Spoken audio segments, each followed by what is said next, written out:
Hello student, कैसे हैं आप सब। उम्मीद करता हूँ आप सब अच्छे होंगे, मस्त होंगे, बेहतर होंगे, आपकी पढ़ाई बेहतर चल रही होगी बच्चों। और चैप्टर 9 अब क्लास 12 फिजिक्स का ख़त्म हो चुका है। आज से लेक्चर चैप्टर 10 स्टार्ट हो चुका है। चैप्टर 10 का भैया वेव ऑप्टिक्स, तरंग प्रकाश की। इस चैप्टर में हम सारे टॉपिक को कवर करेंगे बच्चों। मोस्टली वो टॉपिक जो एग्जाम में पूछे जाते हैं और कुछ बेसिक चीज़ें। वैसे सभी बच्चे कहते हैं कि सर आप थोड़ा और डीप में पढ़ाओ, लेकिन बच्चों हम हमेशा कहते हैं कि बोर्ड एग्जाम को टारगेट में रखते हुए हम आपका क्लास लेते हैं। आप लोग बोर्ड एग्जाम की तैयारी कर रहे हैं तो हमारे लिए ये चैनल भी आपके लिए परफेक्ट है बच्चों, और हमारे लिए आप भी परफेक्ट हैं। क्योंकि यदि आप आगे चलकर हायर लेवल की तैयारी कर रहे हैं, थोड़ा समय डीप में नहीं पढ़ाता, क्योंकि बोर्ड एग्जाम के हिसाब से बच्चों को कम समय में ज़्यादा चीज़ चाहिए होती है, तो जितना डिमांड होता है उसके आधार पर पढ़ाया जाता है। तो चलिए शुरू करते हैं बच्चों। चैप्टर 10 का नाम ही है वेव ऑप्टिक्स, तरंग प्रकाश की।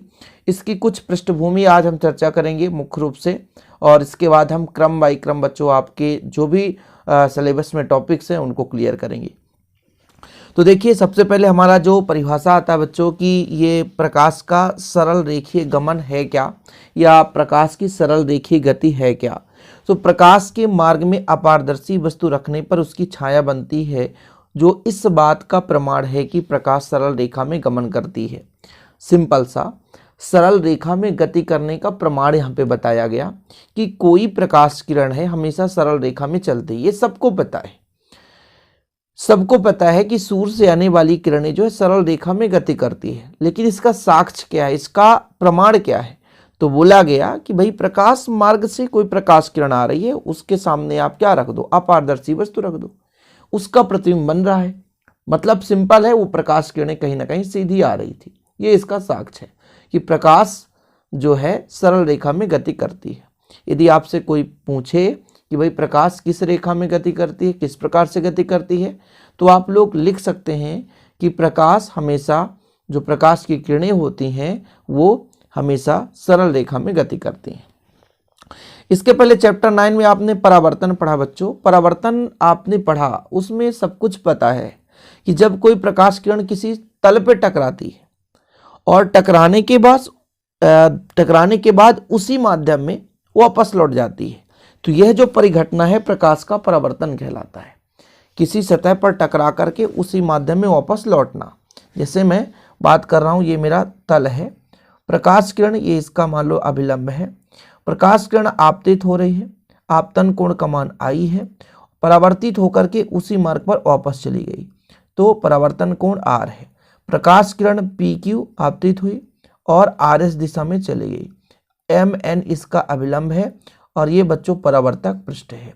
तो प्रकाश किरण जब किसी सतह पर टकराती है, टकराने के बाद उसी माध्यम में वापस लौट जाती है, तो प्रकाश का परावर्तन कहलाता है। आपतन कोण परावर्तन कोण के बराबर होता है। आपतित किरण, अभिलंब और परावर्तित किरण तीनों एक ही तल पर स्थित होते हैं। ये उसके नियम थे कुछ। चलिए आगे बात करते हैं अपवर्तन का। तो अपवर्तन का मतलब क्या होता है बच्चों, इसका सेम थोड़ा सा डिफरेंस है, बाकी सेम परिभाषा है कि जैसे भी आपने देखा पृष्ठ की सतह पर टकराकर उसी माध्यम में वापस लौट जाना, लेकिन इसमें ऐसा नहीं है। जब कोई प्रकाश किरण एक माध्यम से दूसरे माध्यम में जाती है तो अपने मार्ग से विचलित हो जाती है, सीधे न जाकर कहीं अभिलंब से दूर हट जाती है या अभिलंब के पास झुक जाती है। तो आपतन कोण I, अपवर्तन कोण R है। P से Q पर टकराई, QR दिशा में चली गई, MN इसका अभिलंब है। तो जब प्रकाश किरणें एक माध्यम से दूसरे माध्यम में जाती है तो अपने मार्ग से विचलित हो जाती है। यह परिघटना प्रकाश का अपवर्तन कहलाता है। परावर्तन जो है एक ही माध्यम की घटना है, किसी सतह पर टकराती है और उसी माध्यम में वापस हो जाती है बच्चों। लेकिन यदि हम बात करें अपवर्तन की, तो अपवर्तन में बच्चों क्या होता है कि प्रकाश किरण जब एक माध्यम से दूसरे माध्यम में जाती है तो अपने मार्ग से विचलित हो जाती है। ये आपका अपवर्तन हो गया। बड़ विक्षेपण क्या है, जब हम श्वेत प्रकाश को या सूर्य से आने वाली प्रकाश को किसी प्रिज्म में से गुजार दें तो अपने अवयवी रंगों में विभक्त हो जाता है। यानी श्वेत प्रकाश का अपने अवयवी रंगों में विभक्त हो जाने की घटना, ठीक है। श्वेत प्रकाश का अपने अवयवी रंगों में विभक्त होने की जो घटना है उसे हम वर्ण विक्षेपण या परिक्षेपण कहते हैं। जो वर्ण विक्षेपण के फलस्वरूप अवयवी रंग प्राप्त होते हैं, बैजानी हपी नाला, बै से बैगनी, जा से जामुनी, नी से नीला, हा से हरा, पी से पीला, और ना से नारंगी, ला से लाल। ये 7 अवयवी रंग होते हैं। यदि श्वेत प्रकाश को किसी प्रिज्म से गुजारा जाए तो अपने अवयवी रंगों में विभक्त हो जाती है। यह जो परिघटना है वर्ण विक्षेपण कहलाता है। क्या? वर्ण विक्षेपण, जिसे परिक्षेपण के नाम से जानते हैं बच्चों। ठीक है, चलिए हम कुछ इन पारिभाषिक शब्दावली को समझते हैं, क्योंकि आपके सिलेबस में यहीं से जर्नी स्टार्ट होता है बच्चों, और हम आपको ऐसे भी टॉपिक बाय टॉपिक क्रम से कराते हैं, और उम्मीद करता हूं कि आप लोग बेहतर रूप से तैयारी करते रहेंगे। चलिए, व्यतिकरण क्या बच्चों? कि जब समान आवृत्ति तथा लगभग समान आयाम की 2 प्रकाश तरंगें एक ही दिशा में चलकर अध्यारोपित होती है, मतलब आपतित होती है, तो प्रकाश की तीव्रता में परिवर्तन हो जाता है। फलस्वरूप भिन्न भिन्न बिंदुओं पर प्रकाश की तीव्रता भिन्न भिन्न होती है। इस परिघटना को प्रकाश का व्यतिकरण कहते हैं। व्यतिकरण आप बहुत डीप में समझोगे। व्यतिकरण का एक अलग से वीडियो आएगा। व्यतिकरण किसे कहते हैं, व्यतिकरण की शर्तें क्या है, ये सब कुछ आपको एक लंबे लेक्चर में आपको प्रोवाइड किया जाएगा। इसकी परिभाषा भी सिंपल समझो कि भाई व्यतिकरण किसी एक किरण के लिए नहीं हो सकता, किसी एक तरंग के लिए नहीं हो सकता। जब एक से अधिक तरंग होगी तभी वहां पे व्यतिकरण संभव हो सकता है। अब जैसे 2 तरंगे एक ही दिशा में चल रही हैं, गमन कर रही हैं, उनकी आयाम भी समान है, आवृत्ति भी समान है, तब बच्चों अध्यारोपण के कारण आयाम में परिवर्तन हो जाता है और भिन्न भिन्न बिंदुओं पर प्रकाश की तीव्रता भिन्न भिन्न प्राप्त हो जाती है। यह जो परिघटना है प्रकाश का व्यतिकरण कहलाता है। अब जैसे आयाम और आवृत्ति की बात आ गई, तो आयाम क्या कहलाता है बच्चों? जैसे प्रकाश किरण किस प्रकार चलती है, जिसे मान के चलता हूं अक्ष है, श्रृंग और गर्त के रूप में चलती है। ठीक है, ऐसे ही तो प्रकाश किरण चलती है तरंग के रूप में। अब यहां पर यदि मैं आपसे कहूं कि तरंग दैर्ध्य बताओ, तो ये 2 श्रृंगों के बीच की दूरी तरंग दैर्ध्य कहलाती है। और आयाम क्या है बच्चों? या तो अधिकतम ऊंचाई या तो अधिकतम गहराई, ये आयाम हो गया। आवृत्ति क्या कहलाता है? तो आवृत्ति की 1 सेकंड में कितने बार कंपन करता है, 1 सेकंड में कंपन, 1 सेकंड में कंपन यानी आवृत्ति कितने बार कंपन करता है, उसकी आवृत्ति कहलाती है। तो 2 तरंगे हैं जो कि सेम आयाम और आवृत्ति के हैं, एक ही दिशा में गमन कर रहे हैं, लेकिन अध्यारोपण के कारण उनका आयाम बदल जाता है और माध्यम के भिन्न भिन्न बिंदुओं पर प्रकाश की तीव्रता भिन्न भिन्न हो जाती है। यह परिघटना प्रकाश का व्यतिकरण कहलाता है। अब बात कर लेते हैं विवर्तन की। इन पर अलग से टिप्पणी आएगा, बिल्कुल आप चिंतित ना हो, अभी आपको सूक्ष्म रूप में समझाया जा रहा है। विवर्तन क्या बच्चों? प्रकाश तरंगों का अवरोध या द्वारा के तीक्ष्ण कोनों पर टकराकर मुड़ जाना प्रकाश का विवर्तन कहलाता है। जैसे आपका दरवाजा बंद है, खिड़की भी बंद है, केवल रोशनदान ऊपर वाला एक छोटा सा, जिसे अपन देसी भाषा में झकिया बोलते हैं, एक छोटा सा रोशनदान खुला है।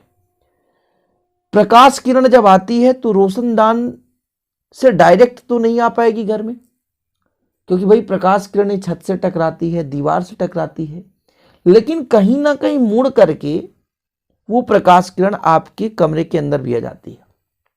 रात के समय में देखो कमरा पूरा अंधेरा रहता है, मतलब लाइट ना जलाओ तो अंधेरा है, लेकिन दिन में आप दरवाजा खिड़की सब बंद करके रखो, केवल एक छोटा सा रोशनदान आप खोल के रखो, तो प्रकाश किरणें दीवार पर टकराती है, तीक्ष्ण धार से मुड़ जाती है, मुड़ने के बाद आपके कमरे में आती है, वहां भी धार से मुड़ जाती है और नीचे तक, जमीन के तल तक, मतलब फर्श तक वो प्रकाश किरणें पहुंचती है। फलस्वरूप हमें वस्तु दिखाई देने लगता है।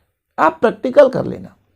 मान लो प्रकाश किरण पश्चिम दिशा से आ रही है, क्योंकि जब मान लो कि आपका जो घर का दरवाजा है वो पूर्व की ओर है और सूर्य जो है शाम टाइम पश्चिम की ओर हो गई, फिर भी आपके कमरे में कहीं ना कहीं रोशनी रहेगी, क्योंकि वो आपके घर से प्रकाश किरणें टकराएगी, छत पे टकराएगी, छत के बाद आंगन में भी जाएगी कुछ ना कुछ प्रकाश किरणें, वही प्रकाश किरण आपके दरवाजा में जाएगी, टकराएगी, फिर अंदर जाएगी, जबकि ऐसा नहीं होना चाहिए। पश्चिम दिशा से प्रकाश किरणें आ रही है, सीधे पूर्व की ओर चली जाती। हमारी भैया साहब दरवाजा पश्चिम की ओर ही नहीं, तो प्रकाश किरण जाना ही नहीं चाहिए, लेकिन ऐसा नहीं होता है। प्रकाश किरण ऐसा नहीं होता है, टकराती है तीक्ष्ण धार से, कोनों पर टकरा करके मुड़ने की घटना होती है, इसलिए उसे हम विवर्तन कहते हैं। ध्रुवण क्या है बच्चों? प्रकाश तरंगों का प्रकाश संचरण की दिशा में लंबा चारों ओर सममित की कमी का प्रदर्शन करना प्रकाश का ध्रुवण कहलाता है। मतलब कहने का मतलब ये हुआ, जैसे आप कहीं पे एक आग जला दिए तो उसकी एक निश्चित सीमा तक की वस्तुएं दिखाई देती है, लेकिन जैसे जैसे आप दूरी बढ़ता जाएगा वो वस्तु हमें दिखाई नहीं देगी, क्योंकि वहां पर प्रकाश किरणें पहुंच ही नहीं पाती है।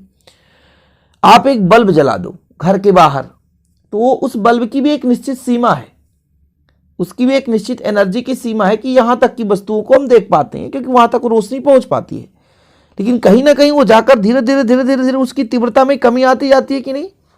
दिमाग लगाओ, एक खंभा लगा दो, खंभा में एक बल्ब लगा दो, फिर आप प्रैक्टिकल देखना कि उसके चारों ओर एक निश्चित सीमा तक की वस्तुएं दिखाई देती है, क्योंकि वो प्रकाश किरणें वहां से निकल रही है, बल्ब से निकल रही है, लेकिन जाते जाते धीरे धीरे करके उसकी तीव्रता में कमी होती जा रही है। जो भी बल्ब से प्रकाश किरणें निकल रही है, धीरे धीरे धीरे धीरे करके उसकी तीव्रता में कमी हो रही है, और यही जो कमी है ये सब प्रदर्शन ध्रुवण कहलाता है। सिंपल है। और भैया परिभाषा में जो लास्ट हमारा है प्रकाश विद्युत प्रभाव। प्रकाश विद्युत प्रभाव क्या है? जैसे हम अगले चैप्टर में जब पहुंचेंगे, चैप्टर नंबर 11 में, तो वहां पर हम बताएंगे कि किसी धातु की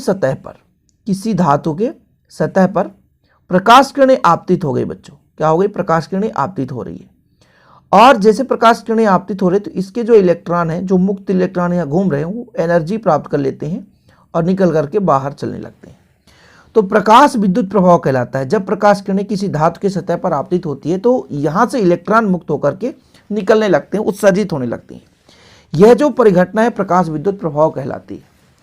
ठीक है बच्चों, ये चीज हो गया प्रकाश विद्युत प्रभाव की धातु की सतह पर प्रकाश आपतित होते ही इलेक्ट्रॉन उत्सर्जित होने की परिघटना को हम प्रकाश विद्युत प्रभाव कहते हैं। ठीक है, कोई दिक्कत तो नहीं है? ये तो परिभाषिक चीजें हैं, ये नहीं पूछा जाता है, लेकिन जो अब हम आगे चर्चा करने वाले हैं इसे आपको तैयार करना पड़ेगा बच्चों, बिल्कुल आपको पढ़ना ही पढ़ना पड़ेगा। जो हाइगन का तरंग सिद्धांत है, हाइगन ने अपने तरंग सिद्धांत में क्या क्या अभिधारणाएं दिए, ये चीज आपको पढ़ना है। जैसे उन्होंने बताया कि संपूर्ण अंतरिक्ष में ईथर नामक तरंग व्याप्त है जो समांगी तथा द्रव्यहीन होता है। इसकी प्रत्यास्थता अत्यधिक और घनत्व बहुत ही कम होता है। इनका सिद्धांत है। इन्होंने जो बताया वही चीज हम यहां पर दे रहे हैं। ये अपनी भाषा में इसको आप नहीं लिख सकते। जो सिद्धांत होती है बच्चों उसको हम उन्हीं के आधार पर लिखेंगे। आपको इतना 3 लाइन ना लिख करके आप ऐसा लिख सकते हैं कि हाइगेन्स के आधार पर संपूर्ण अंतरिक्ष में ईथर नामक तरंग माध्यम व्याप्त है, या कि आप ऐसा भी लिख सकते हैं कि संपूर्ण अंतरिक्ष में ईथर नामक माध्यम व्याप्त है। इतना तो लिख सकते हो।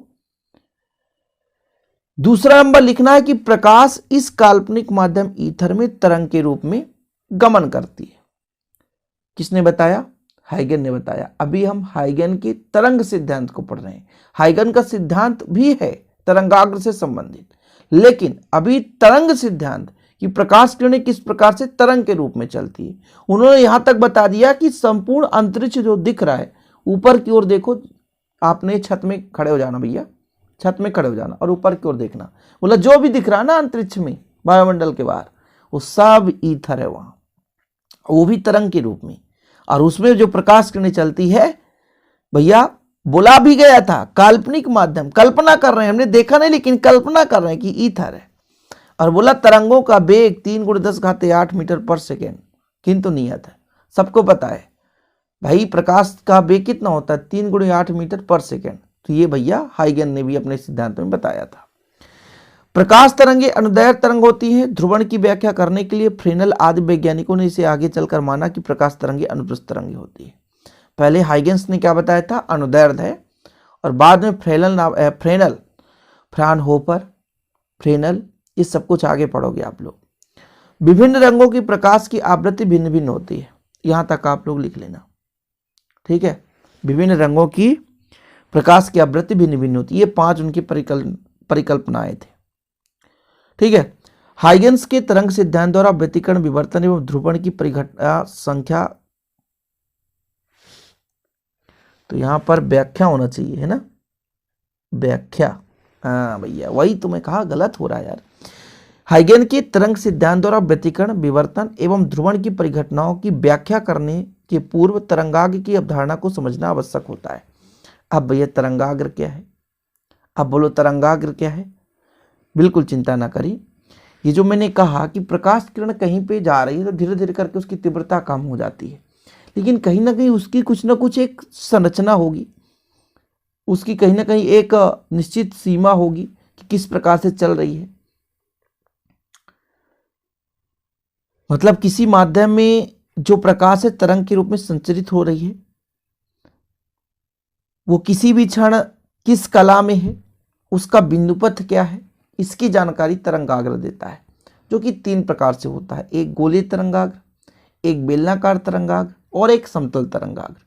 इसको हम अगले लेक्चर में तीनों तरंगाग्र के बारे में चर्चा करेंगे बच्चों, ठीक है। यहां पर अभी फिलहाल हाइगन के तरंग सिद्धांत में आप लोगों को 5 सिद्धांत, पहला उन्होंने बताया संपूर्ण अंतरिक्ष में ईथर नामक माध्यम व्याप्त है। इस ईथर नामक माध्यम में जो प्रकाश किरण है वो तरंग के रूप में संचरित होती हैं। तीसरा लिखना है तरंगों का वेग 3 × 10⁸ मीटर पर सेकंड होता है। चौथा है ये अनुप्रस्थ तरंगें होती हैं, लेकिन बाद में इन्हें अनुप्रस्थ माना गया, पहले अनुदैर्घ्य तरंग माना गया था। हाइगेंस के आधार पर ये जो प्रकाश तरंगें होती है अनुदैर्घ्य तरंग होती है, लेकिन बाद में अनुप्रस्थ तरंग माना गया। उन्होंने बताया कि भिन्न भिन्न रंगों की प्रकाश की तीव्रता या आवृत्ति भिन्न भिन्न होती है, ये चीज आपको तैयार कर लेना है। ओके बच्चों, आज के लिए इतना ही। चैप्टर 10 हमारा स्टार्ट हो चुका है, बिल्कुल बहुत ही फास्ट चलेगा, बिल्कुल आप चिंता ना करें, और आपके लिए निरंतर मैं मेहनत करूंगा और आप भी बेहतर मेहनत करते चलें। वीडियो पसंद आए तो लाइक करके शेयर जरूर करें। जय हिंद, वंदे मातरम।